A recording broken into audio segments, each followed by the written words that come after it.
বন্ধুসকল আপোনাৰ গাৰ্লফ্ৰেণ্ড বা বয়ফ্ৰেণ্ড বা যিকোনো মানুহৰ আপোনালোকে SMS লিষ্টটো আপুনি কেনেকৈ চেক কৰিব এইটো ভিডিঅ'ৰ মাধ্যমেৰে মই আপোনালোকক A to Z প্ৰসেস আপোনালোকক দেখুৱাই দিম যদি কোনোবাই মেছেজ কৰি আছে বা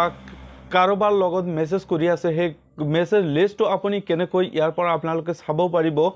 আপোনাৰ নিজৰ মোবাইলৰ জৰিয়তে আপুনি কেনেকৈ চাব পাৰিব এইটো ভিডিঅ'ৰ মাধ্যমেৰে মই আপোনালোকক A to Z প্ৰসেস দেখুৱাই দিম ফ্ৰেণ্ডসকল ভিডিঅ'টো আৰম্ভ কৰাৰ আগতে আপোনালোকৰ ওচৰত এটাই ৰিকুৱেষ্ট যদি মোৰ চেনেলত আপোনালোকে প্ৰথমবাৰ আহিছে অনুগ্ৰহ কৰি চেনেলটো সাবস্ক্ৰাইব কৰিব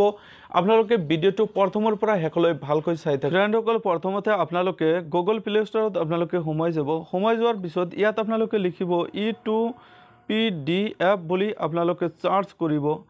ফ্ৰেণ্ডসকল যেতিয়া আপোনালোকে সাৰ্চ কৰিব তেতিয়া আপোনালোকৰ ওচৰত এনেকুৱা অপচন আহি যাব আপোনালোকে আইকনটা ভালকৈ চাই লওক ফ্ৰেণ্ডসকল মই আপোনালোকৰ সময় বছৰ কাৰণে ইতিমধ্যে আনইনষ্টল কৰিছো তো ফ্ৰেণ্ডসকল মই এতিয়া ওপেনত ক্লিক কৰিম ওপেনত ক্লিক কৰাৰ পিছত ফ্ৰেণ্ডসকল আপোনালোকৰ অলপ টাৰ্ম এণ্ড কন্ডিশন ল'ব পাৰে আপোনালোকে হেখিনি দি দিব দিয়াৰ পিছত আপোনালোকৰ ওচৰত এনেকুৱা অপচন আহি যাব আপোনালোকে জাস্ট ইয়াত আপোনালোকে ক্লিক টু কন্টিনিউ এইটো অপচনত ক্লিক কৰিব ক্লিক কৰাৰ পিছত ফ্ৰেণ্ডসকল আপোনালোকে কোনটো লিষ্ট আপোনালোকে চাব খুজিছে কোনটো ব্যাকআপ আপোনালোকে চাব কল লিষ্ট চাব নে SMS চাব যেহেতু মই SMS চাম সোৱাৰ পিছত আপোনালোকে SMS লিষ্টত আপুনি ক্লিক কৰিব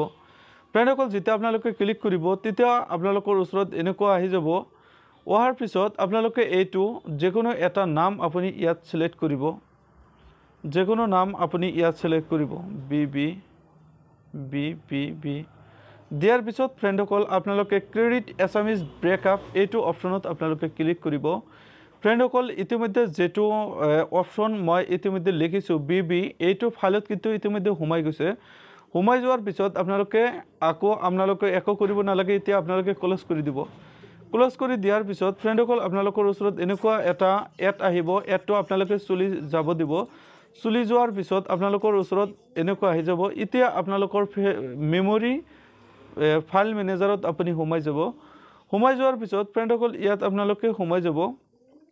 সোমাই যোৱাৰ পিছত আপুনি এতিয়া ওলাব লাগিব আপোনাৰ কোনটো ফাইলত আপোনাৰ ব্যাকআপটো গৈছে সো ফ্ৰেণ্ডসকল এনেকুৱাকৈ আপোনাৰ আহিব পাৰে কিন্তু আপুনি ইয়াৰ পৰা আপুনি সাবত নলব আপুনি PDFৰ পৰা আপুনি সাবতখিনি লব পাৰিব সো ফ্ৰেণ্ডসকল ইয়াত যেহেতু আপোনালোকে সম্পূৰ্ণভাৱে দেখিব পাৰিছে ইয়াত নাই তো মই ইতিমধ্যে মেমৰি ফাইলত সোমাই যাম মেমৰি ফাইলত সোমাই যোৱাৰ পিছত আপোনালোকে এই ডকুমেন্টছত আপোনালোকে পাব বা ডাউনলোডত আপোনালোকে পাব আপোনালোকে ভালকৈ বিচৰাই আপোনালোকে চাব আপোনালোকৰ ডাউনলোডত যাব পাৰে বা ডকুমেন্টছত যাব পাৰে সো ফ্ৰেণ্ডসকল আপোনালোকক দেখুৱাই আছো সো ফ্ৰেণ্ডসকল এনেকুৱাকৈ আপোনালোকৰ লিষ্টটো আহি যাব আপোনালোকে সম্পূৰ্ণভাৱে চাব পাৰিব সো ফ্ৰেণ্ডসকল ভিডিঅ'টো এইখিনি আছিল যদি ভিডিঅ'টো ভাল পাইছে এটা লাইক কৰিব আৰু এনেকুৱা হেল্পফুল ভিডিঅ' পোৱাৰ বাবে চেনেলটো সাবস্ক্ৰাইব কৰিব ধন্যবাদ